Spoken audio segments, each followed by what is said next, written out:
ಅಭಿರಾಮು engineering ಮುಗಿಸಿದ ಮೇಲೆ ಒಂದು ಒಳ್ಳೆ ಪ್ರೈವೇಟ್ ಕಂಪ್ನಿಗೆ ಜಾಯಿನ್ ಆದರು. ಒಂದೇ ರೂಮ್, ಒಂದೇ ಕ್ಯಾಬ್, ಆಲ್ಮೋಸ್ಟ್ ಎಲ್ಲ ಒಟ್ಟಿಗೆ. ಮೊದಲ ವರ್ಷ ಫ್ರೆಷರ್ಸ್ ಆಗಿ ಎಲ್ಲವನ್ನು ಸ್ಕ್ರ್ಯಾಚಿಂದ ಕಲಿತು ಒಳ್ಳೆಯ ಪರ್ಫಾರ್ಮೆನ್ಸ್ ಕೊಟ್ಟರು. ಇಬ್ರಿಗೂ ಒಳ್ಳೆ ಹೈಕ್, ಒಳ್ಳೆ ಬೋನಸ್, ಒಳ್ಳೆ ಅಪ್ರಿಸಿಯೇಷನ್ ಎಲ್ಲವೂ ಸಿಕ್ಕಿದ್ವು.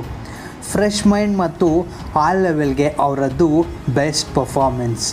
ಆದರೆ ನೆಕ್ಸ್ಟ್ ಇಯರ್ ಅವರ ಮೇಲೆ ಇದ್ದ ಎಕ್ಸ್ಪೆಕ್ಟೇಷನ್ ನಾರ್ಮಲ್ ಆಗೇ ಹೆಚ್ಚಾಯಿತು. ಅಭಿ ಹಾಗೇ ಇದ್ದನು. ಆತ ಇನ್ನು ಕಲ್ತಿದ್ದು ಸಾಕು, ಬರೋ ಮನಿ, ಅಪ್ರಿಸಿಯೇಷನ್ ಎಲ್ಲ ಬಂತು ಅನ್ನೋ ಮೈಂಡ್ಸೆಟ್ಟಲ್ಲಿ ಸುಮ್ಮನಾದ. ಆ ಇಯರ್ ಕೂಡ ಎಂಡ್ ಆಯಿತು.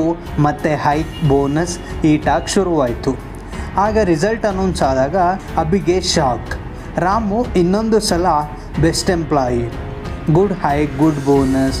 ಅಭಿಗೆ ಮಾತ್ರ ಏನೂ ಇಲ್ಲ. ಜೊತೆಗೆ ಇರ್ತಿದ್ದ ರಾಮು ಇದೆಲ್ಲ ಹೇಗೆ ಸಾಧ್ಯ ಮಾಡಿದ? ಅವನು ಮಾಡಿದ್ದು ಒಂದೇ, ಅದೊಂದು ಮ್ಯಾಜಿಕ್. ಅದೇನೆಂದರೆ ಪ್ರತಿದಿನ ತನ್ನ 15 ನಿಮಿಷ ಎತ್ತಿಟ್ಟ. ಸರಿಯಾಗಿ ಈ 15 ನಿಮಿಷಗಳನ್ನು ಯೂಸ್ ಮಾಡಿಕೊಂಡ, ಸಕ್ಸಸ್ ಆದ. ಅದು ಅವನ ಲೈಫ್. ಆದರೆ ನೀವು ಕೂಡ ಪ್ರತಿದಿನ 15 ನಿಮಿಷ ತೆಗೆದಿಟ್ಟು, ಅದು ಕಡಿಮೆ ಅನಿಸಿದ್ರೂ ಕೂಡ ನಿಮ್ಮ ಏಜ್ 40 ಆಗೋವರೆಗೂ ಅದು ಪ್ರತಿದಿನ 15 ನಿಮಿಷ ಸ್ಪೆಂಡ್ ಮಾಡಿ, ನಾನು ಈಗ ಹೇಳುವ ವಿಷಯಗಳಲ್ಲಿ ನಿಮಗೆ ಬೇಕಾದವನ್ನು, ನಿಮಗೆ ರಿಲೆವೆಂಟ್ ಆದವುಗಳನ್ನು ಇಂಪ್ಲಿಮೆಂಟ್ ಮಾಡಿ. ಆಗ ನಿಮ್ಮ ಪರ್ಸ್ನಲ್ ಮತ್ತು ಪ್ರೊಫೆಷ್ನಲ್ ಗ್ರೋತ್ಗೆ ತುಂಬ ಹೆಲ್ಪ್ಫುಲ್ ಆಗುತ್ತದೆ. ನಂಬರ್ 1, ಪ್ರೋಗ್ರಾಮಿಂಗ್ ಅಥವಾ ಟೆಕ್ನಿಕಲ್ ಸ್ಟಾಫ್. ನೀವು ಇಂಜಿನಿಯರಿಂಗ್ ಆಗಿದ್ದರೆ ಪಕ್ಕಾ ಪ್ರೋಗ್ರಾಮಿಂಗಲ್ಲಿ ಪ್ರೋ ಆಗಲೇಬೇಕು. ಅದರಲ್ಲೂ ಲೇಟೆಸ್ಟ್ ಅಥವಾ ಟ್ರೆಂಡಿಂಗ್ ಲ್ಯಾಂಗ್ವೇಜ್ಗಳನ್ನು ಕಲಿಯೋದು ನಿಮಗೆ ತುಂಬ ಆಪರ್ಚುನಿಟಿಗಳನ್ನು ತಂದುಕೊಡುತ್ತೆ. ಇನ್ನು ಇಂಜಿನಿಯರ್ ಆಗದೆ ಬೇರೆ ವರ್ಕ್ಗಳನ್ನು ಮಾಡ್ತಿರೋರು ಆಗಿದ್ದರೆ ನಿಮ್ಮ ವರ್ಕ್ ಹಿಂದೆ ಇರೋ ಪ್ರಾಬ್ಲಮ್ಸ್ನಲ್ಲಿನ ಟೆಕ್ನಿಕಲ್ ಸ್ಟಫ್ ಬಗೆಗೆ ತಿಳಿಯುವುದು ತುಂಬ ಅರ್ಜೆಂಟ್. ಆ ಟೆಕ್ನಿಕಲ್ ಸ್ಟಫ್ ತಿಳಿದುಕೊಂಡು ನೀವು ಜಾಬ್ ಮಾಡ್ತೀರಿ, ನಿಮ್ಮ ಮ್ಯಾನೇಜರ್ ಹತ್ರ ಹೇಳಿ ಆ ಪ್ರಾಬ್ಲಮ್ಗಳನ್ನು ಸಾಲ್ವ್ ಮಾಡಿ. ಇಲ್ಲ ನಿಮ್ಮ ಓನ್ ಬಿಸ್ನೆಸ್ ಆಗಿದ್ದರೆ ಅದಕ್ಕೆ ಸೊಲ್ಯೂಷನ್ ಕಂಡುಹಿಡಿದು ಆದಷ್ಟು ಬೇಗ ಇಂಪ್ಲಿಮೆಂಟ್ ಮಾಡಿ. ಹೀಗೆ ಪ್ರಪಂಚದ ಟಾಪ್ ಕಂಪನಿಗಳು ಆ ಲೆವೆಲ್ಗೆ ಹೋಗಿರುವುದು. ಇವೆಲ್ಲದಕ್ಕೂ ನೀವು ಇಡಬೇಕಾಗಿರುವುದು ಕೇವಲ 15 ನಿಮಿಷ ಪ್ರತಿದಿನದ ಸಮಯ. Number 2, financial literacy. ನೀವು ತಗೊಳ್ಳೋ ಪ್ರತಿಯೊಂದು ಫೈನಾನ್ಸ್ ರಿಲೇಟೆಡ್ ಡಿಸಿಷನ್ಗಳಿಗೂ ನಿಮ್ಮ ಸಂಪತ್ತಿನ ಸಾಮ್ರಾಜ್ಯ ಕಟ್ಟಲು ನಿಮಗೆ ಅವಶ್ಯಕವಾಗಿ ಬೇಕಾದದ್ದು ಫೈನಾನ್ಷಿಯಲ್ ಲಿಟ್ರಸಿ. ನೀವು ಪ್ರತಿದಿನ 15 ನಿಮಿಷ ಬಡ್ಜೆಟಿಂಗ್, ಇನ್ವೆಸ್ಟಿಂಗ್ ಮತ್ತು ಡೇಟ್ಗಳನ್ನು, ಅದೇ ಸಾಲವನ್ನು ಮ್ಯಾನೇಜ್ ಮಾಡುವುದು ಹೇಗೆ ಅನ್ನೋದರ ಮೇಲೆ ಬುಕ್ಗಳನ್ನು, ಆರ್ಟಿಕಲ್ಗಳನ್ನು ಓದುವುದು ಅಥವಾ ಪಾಡ್ಕಾಸ್ಟ್ಗಳನ್ನು ಕೇಳುವುದು ಒಳ್ಳೆಯದು. ರಿಚ್ ಡ್ಯಾಡ್ ಪೂರ್ ಡ್ಯಾಡ್ ಅನ್ನೋ ರಾಬರ್ಟ್ ಕಿಯೋಸಕಿ ಬರೆದಿರುವ ಬುಕ್ ಅಥವಾ ಡೇವ್ ರಾಮ್ಸೆ ಬರೆದಿರುವ the total money make over book ನಿಮ್ಮ ಈ ಜರ್ನಿ ಶುರು ಮಾಡಲು ತುಂಬ ವ್ಯಾಲ್ಯೂ ಹೊಂದಿರುವ ರಿಸೋರ್ಸ್ಗಳು. ಹಾಗೆ ಒಂದನ್ನು ಮರೆಯದಿರಿ, ಈ ಓದಿ ಕೇಳಿ ತಿಳಿದ ನಾಲೆಡ್ಜನ್ನು ಇಂಪ್ಲಿಮೆಂಟ್ ಮಾಡುವುದನ್ನು.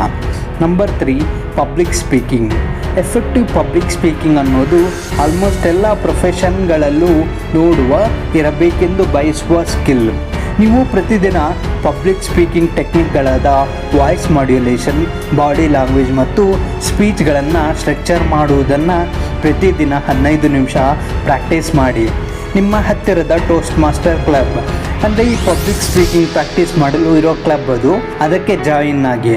ಅಕಸ್ಮಾತ್ ಆ ಆಪ್ಷನ್ ಇಲ್ಲ ಅಂದರೆ ಎಕ್ಸ್ಪೀರಿಯನ್ಸ್ಡ್ ಪೀಪಲ್ ಮಾಡೋ ಸ್ಪೀಚ್ಗಳು ಇರುವ ಟೆಡ್ ಟಾಕ್ಸ್ಗಳನ್ನು ನೋಡಿ, ಅದು ಯೂಟ್ಯೂಬಲ್ಲೇ ಫ್ರೀಯಾಗಿ ಸಿಗುತ್ತವೆ. Number 4, writing. ಸ್ಟ್ರಾಂಗ್ ರೈಟಿಂಗ್ ಸ್ಕಿಲ್ಸ್ನ ಹೊಂದಿರುವುದು ಹಲವು ಫೀಲ್ಡ್ಗಳಲ್ಲಿ ನಿಮ್ಮ ಐಡಿಯಾಗಳನ್ನು ನಿಮ್ಮ ಮೇಲಿರುವ ಅಧಿಕಾರಿಗಳಿಗೆ ತಿಳಿಸಲು ತುಂಬ ಇಂಪಾರ್ಟೆಂಟ್ ಆದ ಸ್ಕಿಲ್. ನಿಮ್ಮ 15 ನಿಮಿಷಗಳನ್ನು ರೈಟಿಂಗ್ ಎಕ್ಸಸೈಸ್ ಮಾಡಲು, ಜರ್ನಲಿಂಗ್ ಮಾಡಲು ಅಥವಾ ಬರೆಯುವ ಸ್ಕಿಲ್ಸ್ಗಳನ್ನು ಇಂಪ್ರೂವ್ ಮಾಡಲು ಸಹಾಯ ಮಾಡಲು ಬೇಕಾದ ಬುಕ್ಸ್ನ ಓದಲು ಬಳಸಿ. ವೆಬ್ಸೈಟ್ಗಳಾದ ಗ್ರಾಮರ್ಲಿ, ಹೆಮಿಂಗ್ವೇ, ಎಡಿಟರ್ ಎನ್ನುವು ನಿಮ್ಮ ಬರೆಯುವ ಸ್ಕಿಲ್ ಮತ್ತು ಗ್ರಾಮರ್ನ ಇಂಪ್ರೂವ್ ಮಾಡಲು ಸಹಾಯ ಮಾಡುತ್ತವೆ. Number 5, emotional intelligence.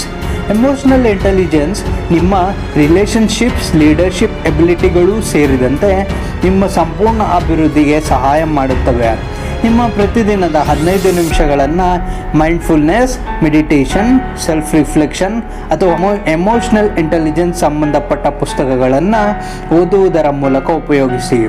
ಡೇನಿಯಲ್ ಗೋಲ್ಮಾನ್ ಬರೆದಿರುವ ಎಮೋಷನಲ್ ಇಂಟೆಲಿಜೆನ್ಸ್ ಪುಸ್ತಕ ನೀವು ಓದಬಹುದು. Number 6, mastering basics. ನಾನೊಮ್ಮೆ SP ಬಾಲಸುಬ್ರಹ್ಮಣ್ಯಂ ಅವರ ವಿಡಿಯೋ ನೋಡ್ತಿದ್ದೆ. ಅವ್ರ ಸಕ್ಸಸ್ನ ಸೀಕ್ರೆಟ್ ಏನು ಅಂತ ಕೇಳಿದ್ರೆ ಅವ್ರು ಹೇಳಿದ್ರು, ನಾನು ಪ್ರತಿದಿನ ರಾತ್ರಿ 10 ರಿಂದ 15 ನಿಮಿಷ ಸಂಗೀತದ ಬೇಸಿಕ್ಸ್ನ ಪ್ರಾಕ್ಟೀಸ್ ಮಾಡ್ತೀನಿ ಅಂತ. ಹೀಗೆ ನೀವು ಕೂಡ ನಿಮ್ಮ ವರ್ಕ್ನ ಬೇಸಿಕ್ಸ್ ಅಥವಾ ಅಲ್ಲಿನ ಕಾನ್ಸೆಪ್ಟ್ನ ತುಂಬ ಸಿಂಪಲ್ ಆಗಿ ಒಂದು ಶೀಟ್ ಮೇಲೆ ಬರೆದು ಪ್ರಾಕ್ಟೀಸ್ ಮಾಡಿ. ಅದು ತುಂಬ ಕಾಂಪ್ಲಿಕೇಟೆಡ್. 15 ನಿಮಿಷ ಪ್ರಾಕ್ಟೀಸ್ ಮಾಡುವುದು ಕಷ್ಟ ಅನಿಸಿದ್ರೆ ಅದು 15 ನಿಮಿಷಗಳಲ್ಲಿ ಪ್ರಾಕ್ಟೀಸ್ ಮಾಡುವಷ್ಟು ಸಿಂಪಲ್ ಆಗುವವರೆಗೂ ನೀವು ಪ್ರತಿದಿನ ಈ 15 ನಿಮಿಷಗಳನ್ನು ಬಳಸಿ ಸಿಂಪಲ್ ಮಾಡಿ ಮತ್ತು ಪ್ರಾಕ್ಟೀಸ್ ಮಾಡಿ. Number 7, problem solving skills.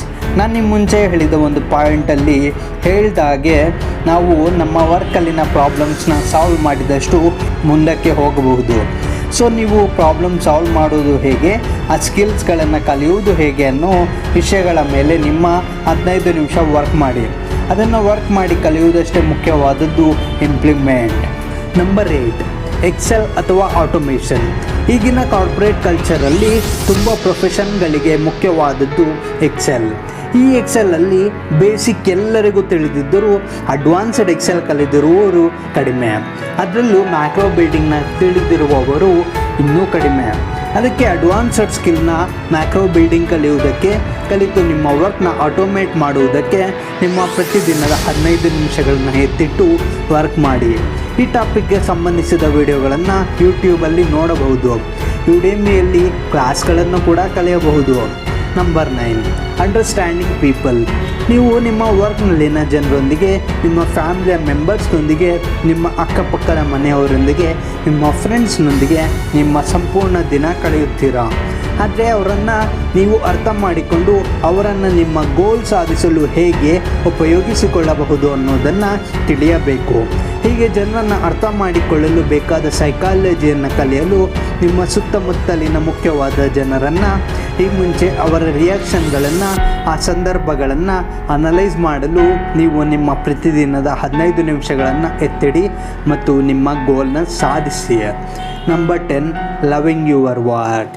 ನೀವು ಯಾವುದೇ ಕೆಲಸ ಮಾಡ್ತೀರಿ, ಅದಕ್ಕೆ ಯಾವುದೇ ರೀಸನ್ನಿಂದ ಆದರೂ ಬಂದಿರಿ, ನೀವು ಅದನ್ನು ಬಿಟ್ಟು ನಿಮ್ಮ ಇಷ್ಟದ ಕೆಲಸಕ್ಕೆ ಮೂವ್ ಆಗಲು ಸಾಧ್ಯ ಇದೆ, ನಾನು ಮೂವ್ ಆಗ್ತೀನಿ ಅಂತ ನಿಮಗೆ ಕಾನ್ಫಿಡೆನ್ಸ್ ಇದ್ದರೆ ಕ್ಯಾಲ್ಕುಲೇಟೆಡ್ ರಿಸ್ಕ್ ತೆಗೆದುಕೊಂಡು ಈಗಲೇ ಮೂವ್ ಆಗಲು ಪ್ರಯತ್ನಿಸಿ.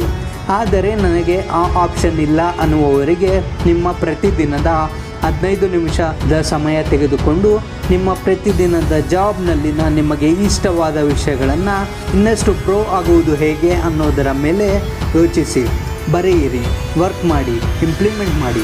ಯಾವ ವಿಷಯಗಳನ್ನು ನೀವು ಟಫ್ ಅಂತ ಭಾವಿಸುತ್ತೀರಾ ಅವನ್ನು ನೋಟ್ ಮಾಡಿಕೊಂಡು ಅವುಗಳಲ್ಲಿ ನೀವು ಹೇಗೆ ಸಕ್ಸಸ್ ಆಗಬಹುದು, ಅವನ್ನು ಸಿಂಪ್ಲಿಫೈ ಮಾಡುವುದು ಹೇಗೆ ಅನ್ನೋದರ ಮೇಲೆ ಕೂಡ ನೀವು ವರ್ಕ್ ಮಾಡಿ ಈ 15 ನಿಮಿಷಗಳಲ್ಲಿ. ಇನ್ನು ಕೊನೆಯದಾಗಿ fake it until you make it ಅಂತ ಒಂದು ಲೈನ್ ಇದೆ ಇಂಗ್ಲೀಷಲ್ಲಿ. ಇದರ ಪ್ರಕಾರ ನೀವು ಒಂದನ್ನು ಸಾಧಿಸುವವರೆಗೂ ಸುಮ್ಮನೆ ಹಾಗೆ ಫೇಕ್ ಮಾಡಿ, ಅಂದರೆ ಆ್ಯಕ್ಟ್ ಮಾಡಿ. ಅದು ಸ್ವಲ್ಪ ದಿನದ ನಂತರ ಅಭ್ಯಾಸ ಆಗಿ ನಿಮಗೆ ಈಸಿ ಆಗುತ್ತದೆ. ನಿಮ್ಮ ಕಷ್ಟ ಮರೆತು ಹೋಗುತ್ತೀರಾ. ಧನ್ಯವಾದಗಳು.